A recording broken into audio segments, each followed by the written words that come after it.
भगवद गीता, रामचरितमानस, महाभारत जैसे किताबों के बारे में आपने सुना होगा, पर क्या आपने गरुड़ पुराण नाम की एक किताब के बारे में सुना है? वेस्टर्न वर्ल्ड में लोग इस किताब को बुलाते हैं हिंदू बुक ऑफ डेथ, मौत के टॉपिक को लेकर। बहुत सारी चीज़ें लिखी गई हैं गरुड़ पुराण में। गरुड़ पुराण के अनुसार यमराज, जो भारतीय संस्कृति की मौत के देवता माने जाते हैं, खुद आके आपकी आत्मा को इस लोक से दूर ले जाते हैं। हमारे लोक का नाम है भूलोक, और अगर किसी का जन्म भूलोक में हुआ होता है, उनके जिंदगी का एक ही कर्तव्य है, जीवन का सच सीखना। शायद इसीलिए हम सभी को ट्रैवल करना बहुत ज़्यादा अच्छा लगता है, घूमना अच्छा लगता है, सीखना अच्छा लगता है। और इसी सीख की खोज में मेरी टीम और मैं पहुंच गए बनारस, जहाँ हमारे बहुत सारे स्पिरिचुअल एक्सपीरियंसेस हुए। पर जो अनुभव इस दिन हुआ वो हम कभी भूल ना पाएंगे। हमारे इस बनारस के ट्रिप पे हमें एक डोम राजा के घर पे जाने का मौका मिला। इस घर में जाने से पहले मैंने कुछ भी नहीं एक्सपेक्ट किया, और जो चीज़ें हमने देखी वो दोनों स्पिरिचुअल थी, थोड़ी सी मिस्टीरियस। भारत अलग अलग संस्कृति का देश है, और इस एक्सपीरियंस के थ्रू मैंने डोम संस्कृति के बारे में ज़्यादा जानने की कोशिश करी। तो मणिकर्णिका घाट में या किसी भी गंगा बेसिन में आप देखोगे तो हर गंगा बेसिन के राजा डोमों को कहा जाता है, जो डोम कम्युनिटी के लोग होते हैं। आप देखोगे कि उनके पूरे शरीर में जो है कि जलने की निशान होती है, क्योंकि वो चिताओं के बीच में अपना काम कर रहे होते हैं। हाई इंटेंसिटी काम होता है, बहुत ही ज़्यादा मेंटल स्ट्रेंथ चाहिए होता है उस काम को करने के लिए जो ये लोग करते हैं। That is why they also consume alcohol वगैरह, बिकॉज उनको उस जोन में होना होता है। जो देवी जो होती हैं वो इनको प्रोटेक्ट करती हैं, इनको शक्ति देती हैं कि वो ये काम कर पाए जो कोई भी नहीं करता। Nobody handles the dead body, right? And they make sure that the dead body gets moksha. और ये लोग स्पिरिचुअली भी बहुत पावरफुल होते हैं, इंटेंस होते हैं।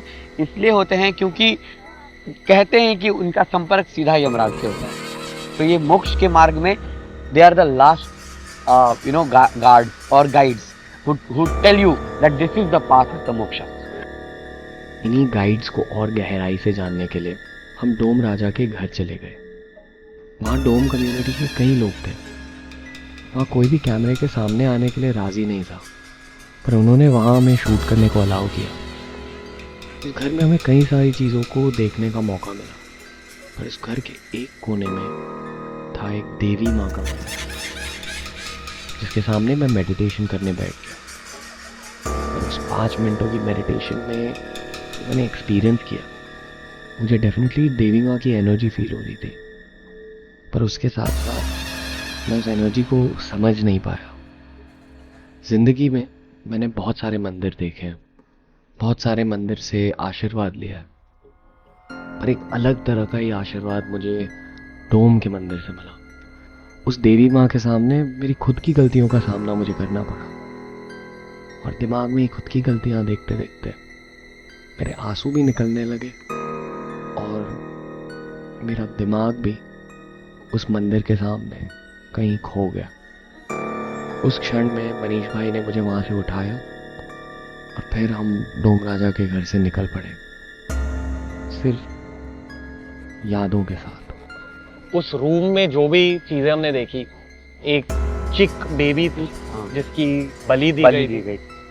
पंडित जी ने ये भी कहा कि आज सुबह ही एक बकरी की भी बलि दी गई। मुझे भी कुछ एक्सपीरियंस हुआ वहाँ। मैं थोड़ी देर के लिए पूजा करने बैठ गया, बहुत पावरफुल एनर्जी फील हो रही थी वहाँ। और जिस तरह से आज मुझे काल भैरव मंदिर में वेलकम फील हुई, यहाँ वेलकम फील नहीं हुआ मुझे। हाँ, बस यहाँ वही होता है कि आप नतमस्तक हो जाते हो, क्योंकि ये लास्ट फेज है। This is the phase of death, and after death की कहानी यहाँ से शुरू होती है। आफ्टर डेथ की जो कहानी शुरू होती है, जो साइंस को समझ में नहीं आता, और साइंस मानता नहीं है इस चीज़ को, बट आप यहाँ पे देखोगे, एक्सपीरियंस करोगे जिस तरीके से लोग अंदर बिहेव कर रहे थे, जिस तरीके से वो चिल्ला रहे थे। और ये प्रथा जो है सालों साल, 100 साल, 200, 500 साल से आ रही है। तो बहुत लोग आके यहाँ पे रिसर्च भी करके गए हैं एंड ऑल। जब हमें आंसर नहीं मिलता तो हम उसको झुटला देते हैं, उसको मानते नहीं है, राइट? तो ये एक जो है कि मिस्टीरियस चीज़ है। आई थिंक अब हम जा रहे हैं मणिकर्णिका घाट, हाँ, वो एक्सपीरियंस करने। एंड थोड़ा सा ओवरवेलमिंग हो सकता है, because Manikarnika has a very very intense energy. बहुत लोगों को मैंने टूटते हुए देखा है मणिकर्णिका में। और चलो देखते हैं।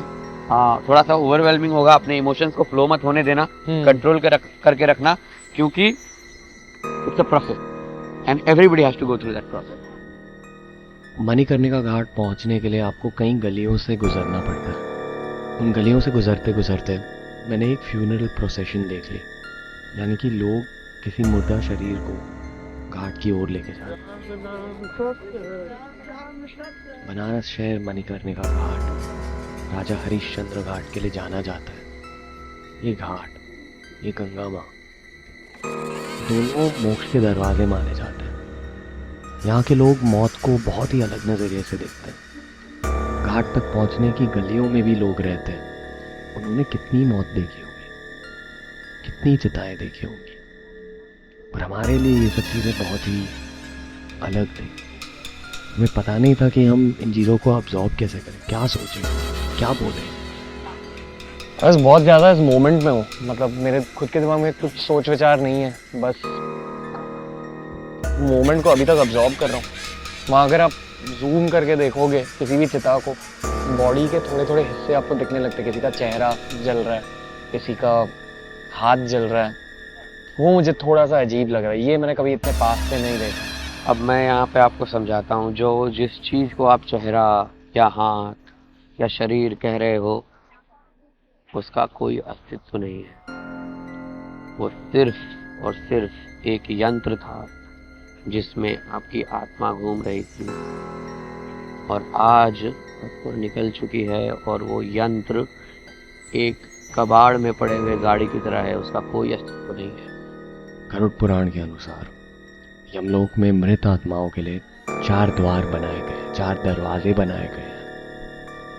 सात्विक विचार वाले लोगों के लिए, जिनका दिल साफ है, जो अपनी फैमिली का ख्याल रखते हैं, उन्हें ईस्ट यानी कि पूरब के दरवाजे से प्रवेश करने का मौका मिलता है। जिन लोगों ने अपनी ज़िंदगी में बहुत ज़्यादा दान किया है, बहुत ज़्यादा चैरिटी की है, उन्हें पश्चिम दरवाजे से प्रवेश करने का मौका मिलता है। संत, महात्मा, साधु उत्तर दरवाजे से प्रवेश करते हैं, और दक्षिण के दरवाजे से वो लोग प्रवेश करते हैं जिन्होंने जिंदगी में बुरे काम किए, जिन्होंने लोगों को दुख पहुंचाए। कहा जाता है कि जो लोग दक्षिण के दरवाजे से प्रवेश करते हैं, उनके लिए धर्मराज यानी कि यमराज अपने प्रजा के साथ साथ ये निश्चित करते हैं कि इनका क्या हो, अगले जन्म में इनकी जिंदगी कैसे होगी, अगले जन्म से पहले इन्हें नरक में किन पीड़ाओं का सामना करना पड़ेगा। जब आप उस अग्नि में देखते हो, जलते हुए चिता को देखते हो, तो आपका आत्मा आपसे सवाल पूछती है कि तू कौन है, तेरा क्या अस्तित्व है, तूने क्या कमाया है, तू क्या बटोर रहा है, और तू जाएगा तो क्या लेके जाएगा। कोई कुछ भी लेके नहीं जाता, सब यही छोड़ के जाते हैं। नाम, रिश्वत, शोहरत, इज्जत, हर कुछ। वैसे तो गरुड़ पुराण में मौत के बारे में बहुत कुछ लिखा है, पर मौत ऐसी एक चीज होती है जिसके बारे में आप सिर्फ तभी सीखोगे जब आपको खुद उस चीज का अनुभव होगा। गरुड़ पुराण के अनुसार जब आपकी आत्मा आपके शरीर को छोड़ के जाती है, मौत के उस क्षण में आपके मन को, आपकी आत्मा को, आपके शरीर को बहुत दर्द से गुजरना होता है। मौत के समय ऐसा लगता है कि 36,000 बिच्छुओं ने आपको साथ में डसा है, और इसी दर्द को लेके हमारी आत्मा भूलोक से यमलोक चले जाती है, यमलोक से अलग अलग लोक चले जाती है, और फिर शायद से भूलोक लौट आती है। और हम इस भूलोक से तब तक गुजरते जाएंगे जब तक हमने इस भूलोक के बारे में सब कुछ ना सीख लिया, जो आप केवल किताबों से नहीं, वीडियो से नहीं, लोगों से नहीं, ऊपर वाले से जानेंगे। जिंदगी में अच्छी चीजें करते रहो, लोगों को दुख ना पहुंचाओ, इस दुनिया में खुशियां फैलाओ, और ये इच्छा दिल में रखो कि मौत के समय उस भयानक दर्द को आप सहन कर पाओगे। गरुड़ पुराण में ये भी कहा है कि अगर आपने जिंदगी भर भगवान की पूजा करी, अच्छे कर्म किए, योगा को बहुत गहराई से सीखा, तो उस मौत का दर्द बहुत कम हो जाता है। मौत एक परीक्षा है और उस परीक्षा की पढ़ाई जिंदगी भर होती है। हर हर महादेव।